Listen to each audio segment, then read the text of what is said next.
Hayengi new moon gi akoina tawba yaba ritual hai tare ko new moon gi tawba yaba ritual haraga di manifestation na tre ko sidana haidi blockages leiba life ta natraga imung manung da yamna haidi leina ko haidi nungai taba khotaba adumba mayam logi khatang ngakthokna bagi damak tani ko ado sida tawgadaba se pot se ani hum di oyo ko ani hum hoiba se haidi pot se mapandagi leidrasu kaishu yumda leiramba su yaba ngata oina haide pot se sida hamba da chini ni ko si se chini se saina खतंग दी पौरे को अदुगा सिजे खर कनो तोबियो खतंग अखोइना कनो the को grinder the तखारगने powder ता हनबियो सिजे को अदु सिदा अटा खतंग अम लेरे को सिगी चिनी गा अटा गा से मिक्स तौरे न को सी तखारगा हाइदी तखारगा मिक्स तौबिरगा सिसे अखोइना उ मखोंगुंबदा को हाइदी कक्चेंग लेबा जगा गुंबा येंगो को अदुदा हिजनबियो सिगी पोचे को हाइदी अदाइदा थंबियो बा अदु ngसाइगी सी थंबसिना कमाइना तौगे हाइ गासेदा हजिग हजिग आइगी लाइफ तो ऑब्स्टेकल्स गुंबा लेबा खोटपसे हाइदी सिसे रिमूव तौगनी को हायेंगी नुमित किनि को सि तौबगी से हाइदी अतोपा मतम दनते हायेंगी नुमित से सिसे तौबिबा हाइदी अहाम न्यू मून खुदिंगी को सुगुंबा मयाम से दुम तौबा यायबा कोइना अदु सि लेरे को अहामबगी अदुगा पुखी गुंबा लेबा इमुंगैगी ओइना हारगदी को अमना कमाइन तौगदगे हाइ कांसेदा पैसा से लाकदबगदी लेरगा पल्लगा लेबगुंबा लेना को अदु गुंबगी हाइदी उपाय हाइ तारे को सुमाइना हाइदी पैसा से अनएक्सपेक्टेड पैसा गुंबा लाकनबा नत्रगा हाइदी आइगी लाकदबदी लेरगा हाइदी ब्लॉक तौरगा लेबा खोटपा अदु ओइरगा न कमाइन तौगदगे हाइ कांसेदा कोइगी सिगी याम से को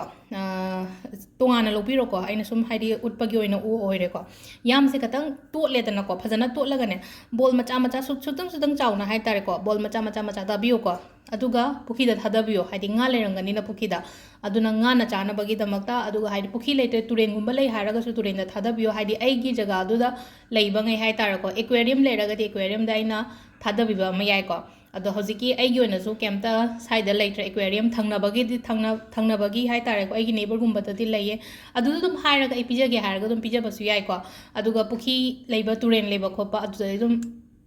सिजे फजना कोइना तन तोप खितंग खंगनी को तोतोइसे यामना कशु लौदोइ नते हाइदी गाना चादना केम चादोइनो अदु सी तोट पिराने अदुगा पिक्ना हाइदी बॉल मचा खोइगी सेंड्रांग मरुम काइन हाइबदो कइनोगे खोइ मुरिगे चापोलम थोपदो अदुमाइना तोबियो को सिसे लेरे को अनि सुबा हाइ तारे को अहुम खतंग तोबियो याम का हैना केनो तौद्रगसु को अदुगा अमना कइ तौगदबनो हाइ कानसिदा चंप्रा को चंप्रा हम लौबीरसे चंप्रा से हयेंग से नुंदावरम अखोइना दुख थाबा मतम से चंप्रा से कटपियोबा अइना दुख थारिबा अइना निंगिबा ईश्वर दुगी ममांग से चंप्रा से कटपीरेना को चंप्रा से कटपीरनी अदुगा हयेंग नेना को थासी से अदो सी से हयेंग नुंदांग से कटपीरनी अदुगा हंगचित से कमाइन तौगेदा हंगचित से अइ हौगला मतुंगदा इरु माइथजबा खोपा लोइ लोइरा कानसेदा अइगी इमुंगदा लोइनमक सिसे सोअमोबा फक्लांगुंबदा हाइ तारे को सुमाइना सुमाइरानी को आई हाइपेतंग उतके को सिदा सी फक्लांग नेना खल्लासे बसी युम की फक्लांग ने बसी से को सिदा मापलक थेंगम बसुम हाइ तरगा नानबिरम हाइ तार हाना 1 2 3 4 5 6 7 8 9 को सी अहाम फक्लांग को युम की फक्लांग हाइ सुमाइना जो थेंगना रगले फक्लांग लोइ सुनबा तौरमो बसी से 2 3 4 5 6 7 8 9 को 9 टाइम्स लोइना सुरिबा आइगी कादुगी लोइना फक्लांग इदा लोइन तौबिरमेना को अदुगी मतुंगदा कमाइना तौगदगे हाइ कानसेदा को सिसे मसुंग ताबिरो को मेदा तागेरा नत्रगा मसुंग मरी थोकेरा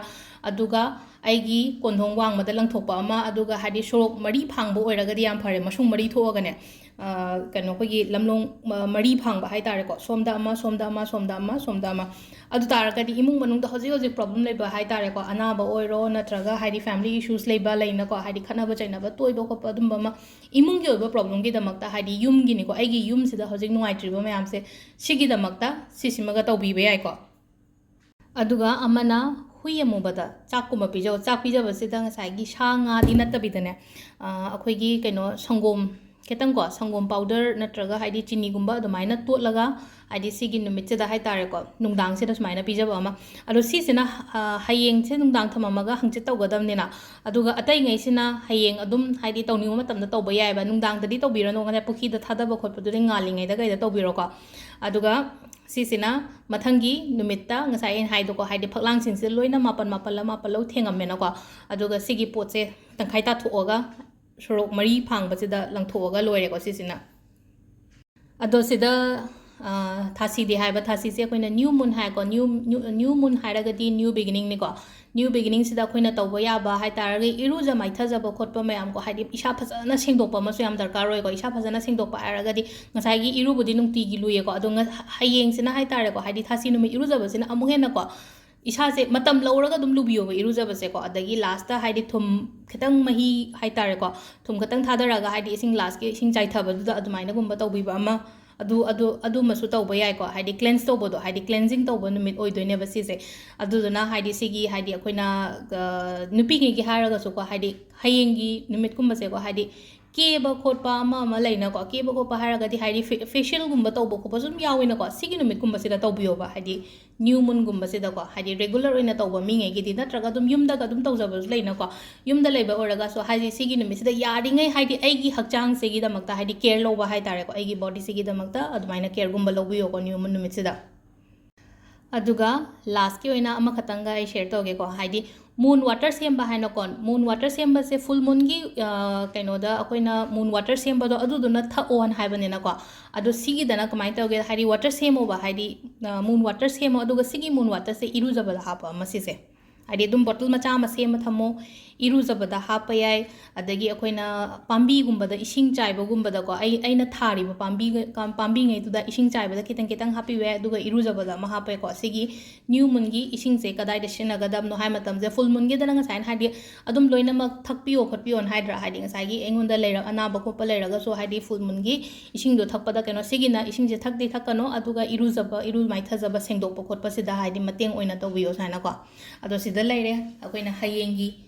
तौगदबा मैनिफेस्टेशन नतेको हाइदि मैनिफेस्टेशन तौदबा कांगुंगैगी हाइतारे हाइदि इमुंगदा अइना कैका अइगी युम कमाइना सेंगदोकजगदगे अइ लाइफतगी खतंग खरा फताउदीसे कमाइना रिमूव तौगदगे हाइबदोको अदुगी मतांगदनेको